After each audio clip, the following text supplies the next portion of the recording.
Liverpool back with a bang. It might have come at a Yeah. cost. Yeah. Alexander Isak picked up an injury, went off at half-time. It's always a bit harsh to ask this question, but could it be a blessing in disguise for Liverpool? No, it's never a blessing in disguise. You don't want your star man, getting injured and picking up knocks. He's not been playing great. He's not been having an effect on the game, but you want to get him fit, and obviously it's disappointing that the first time they try and play him twice in a week, he picks up a knock. My argument to this is what's Alexander Isak been doing? What's he doing? You mean when he was in limbo? Yeah, he's in limbo, but come on, keep yourself fit. You're going to move, right? And they've tried to wrap him up in cotton wool, and they're drip feeding into the team. You're a professional athlete. I know you didn't want to be involved at Newcastle, but keep yourself fit. Yeah, how unfit are you? Because is it match fitness though? Because that's something that someone like me wouldn't understand, where someone like you would understand. Listen, give me 3 games. I'm physically fit. Yeah, but give me 3 games. I'm fit. 3 or 4 games in pre-season, I'm ready to go. How unfit can you be? It's been 3 months, and they're trying to give him a pre-season and get him in and get him up to speed and try and get him in there. But come on, he's still miles off it. He don't look sharp. He's not sprinting. He's picked up a knock at half-time. Disappointing, really, because, as a player, he wants to go and make that move to Liverpool and hit the ground running. Look at Ekitike. He's come in here, he's flying, he's fit, he's sharp. He's sprinting distance, he's amazing. Isak looks like he's going to pull his hamstring every time he opens up. So I'm a bit disappointed in Isak, really, because I was expecting him to go and, he's been playing in the Premier League. It doesn't have to settle in. I was expecting him to go and make things happen straight away. When I say blessing in disguise, does it mean that Arne Slot now doesn't have to worry about putting Alexander Isak in? We don't know the extent of the injury, by the way. Well, he probably won't play at the weekend. He just knows that, right, Ekitike's up front, pick everyone around him, don't worry about Isak on this occasion against Brentford on Saturday. Yeah, but I wouldn't start Isak anyway. I think it's getting to the point where, you want Isak in your team. Of course you do. You've signed him, he's a big money player, everyone's talking about it, he was the summer move. Ekitike's a better player. Ekitike has been absolutely brilliant since he's come in. He's quick, he's sharp, he's good on the ball, he's got confidence. I think Ekitike believes in himself that he's better than Isak. And for me, Arne Slot's got to start looking at it and saying, OK, he's here for the future, we know that. He's going to be a big player for us. But I'm going to hang my hat on Ekitike. He's got 7 goals. So he's flying. So maybe Isak's the one who needs to sit on the back burner for a minute. We've all been talking about, when Isak comes in, Ekitike is going to go on the left, or we might be able to play him as a 2. But no, Ekitike's my main man. I'm starting him up front because he's scoring goals for me and he's doing the business. Were they better without Salah? He came off the bench, but didn't start. Look, how can you say Liverpool are better without Salah? It's so difficult to say that. The numbers he's put up over the years, have been astronomical. He isn't playing well at the minute. He's not playing well. He doesn't look at the races. He's snapping at shots, which normally he would slot. He should have passed one across for a tap-in last night. He's been greedy. It's a harsh question, that. I would say, at the moment, maybe, yeah. But I wasn't quite sure what formation they were playing last night. They ended up playing all over the place and everyone was a bit everywhere, but Frimpong was almost like a right winger until he got injured. At the moment, I'd say yes, they're better without Salah. OK. Well, let's get a Liverpool fan into this debate. Then Sky Sports have partnered with Finalysis, an app where passionate fans share their opinions on their club. If you want to represent your club, you can visit the Sky Sports app for more details. Let's speak to John Gibbons now. You can also use that QR code as well as go to the Sky Sports app if you want to get involved yourself, like John Gibbons has. Right, John, before we get on to the likes of Isak and Salah, how important was it just to win last night? And does it answer any of Liverpool's recent critics? I think it just makes us all feel a little bit better, and I presumably include the players in that as well. But as supporters, it's tough losing games, and then especially when you lose one to Man United, who fierce rivals. So it feels a little bit nicer in the office this morning than it did on Monday, that's for sure. And hopefully the players get a bit of boost as well. Listen, it doesn't solve everything. No one's pretending that everything's rosy all of a sudden, but it is a good start and it was a good performance. John, I've got to ask you, last night, I watched the game, and look, you overrun Frankfurt in the end, quality shone through, I understand. First half hour, all over the place at the back again. The first goal you concede, terrible defending, gaps all over the pitch. You can do it against Frankfurt because they're poor and you overrun them in the end. I don't know if you can play the way you played last night in the Premier League. Yeah, I think there's, I understand your point. I don't think Frankfurt were great, and I think they let us back in it, and it really helped the marking for the corners on the second and third.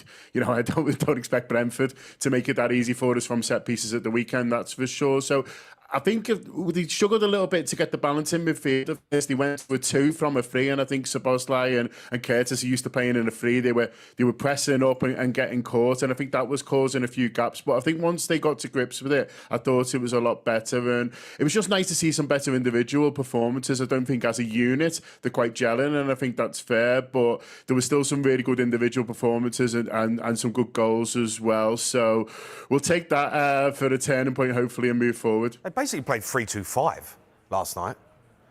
Like it was crazy. You had Frimpong up at playing, who was like a winger.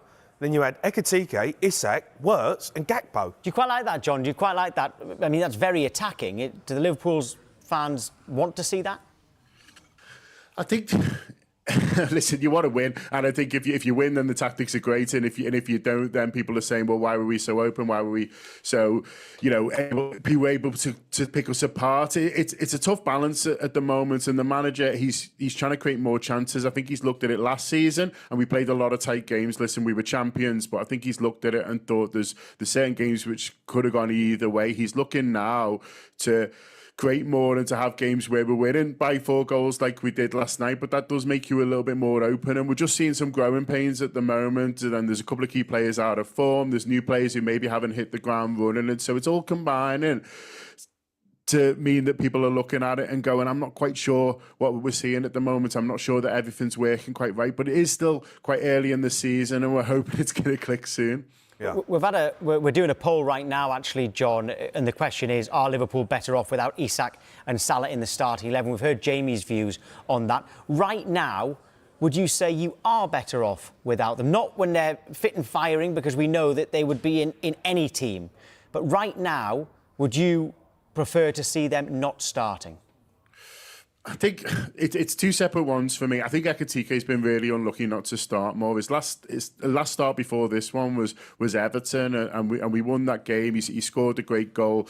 Yeah, then he gets himself sent off coming off the bench against Southampton. So it's his fault he doesn't play against Crystal Palace. But since then we've not seen him, and I think we're a better team with him in it. He's scoring the goals. He's the form man, and so I think that number 9 shirt should be his at the moment. And obviously with this little injury for Isak, then he's got an opportunity to grab it at the weekend, and we all hope he does. I think he's a brilliant player. He's done well. And like I say, I think the manager might look at the last 4 games that we lost and think, should he have started a couple of those? I certainly think he could, but he'll start on Saturday, and hopefully we see another goal from him. Salah, I'd always put Salah in the team, and he'll come good, Mo Salah. I think at the moment he's looking a little bit lost, but I think if he'd have started last night, we'd have still won the game sort of comfortably, and hopefully he would have got a goal. Well, maybe he would have got a goal, and that would have made him feel better. So you pick Mo Salah, you back Mo Salah. He's been Liverpool's best player in the last 10 years, in my opinion, and you saw what he offered last year.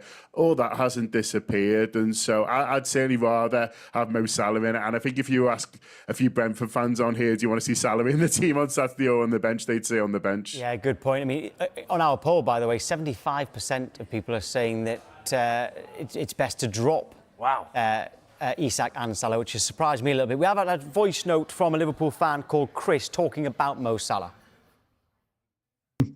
I'd play Salah at the weekend against Brentford, but I don't think Slot should be scared to drop him if he's not performing. Yeah, which I suppose is what a lot of people have been saying.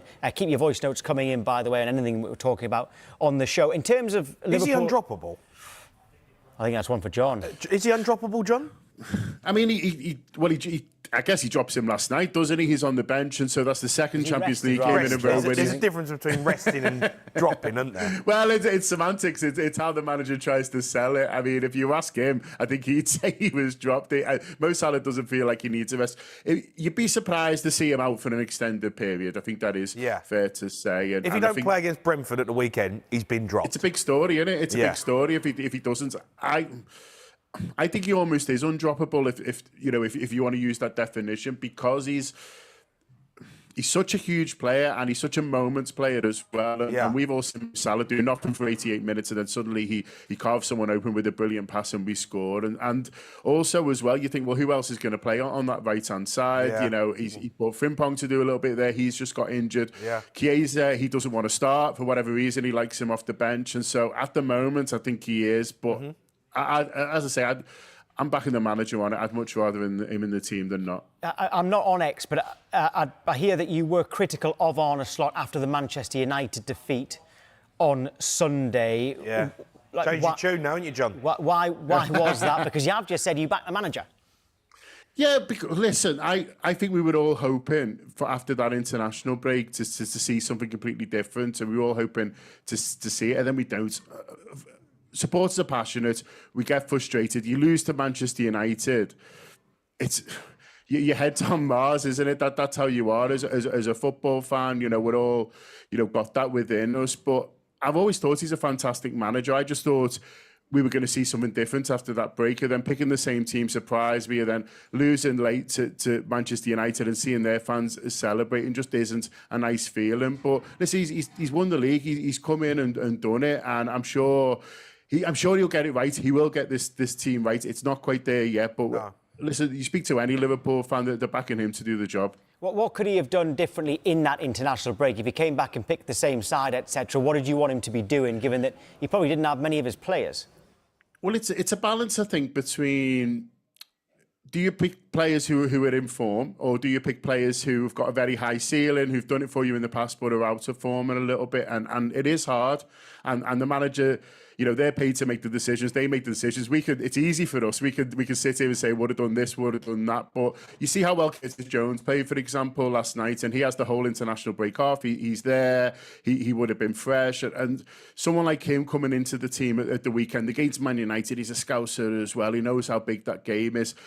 Playing him rather than someone like Alexis McAllister, for example, who's a fantastic player but is so out of form at the moment. Just felt like ones like that a little bit of a strange one. Ekitike, like I say, you see his quality, but he's on the bench again, at the weekend. I think it was just a little bit puzzling for me and a few of us that he stuck with that. But then the other side to it is he knows how good McAllister is. He wants to get Isak fit and he wants to get him, firing. And so do you do that with them on the bench? As I say, it is difficult. And listen, I get frustrated, when we lose to Man United and we see it. But I do accept that the job is hard and he's having to make these decisions. If you beat Brentford, are you back on track? It's a hard one, really, because, you want to see a good performance there. Brentford's really tricky, so any win's a good one. You see, I thought they were really good against West Ham on Monday, albeit West Ham are struggling. I saw the problems they caused against Man United, who obviously beat us at the weekend. They're direct, they're tough. It's a great ground for them, to play in. So I think any win there, you have to say, is a really good win, and hopefully that'll say we've turned the corner and we are back on track. John, thank you. Cheers, John. Tom, man.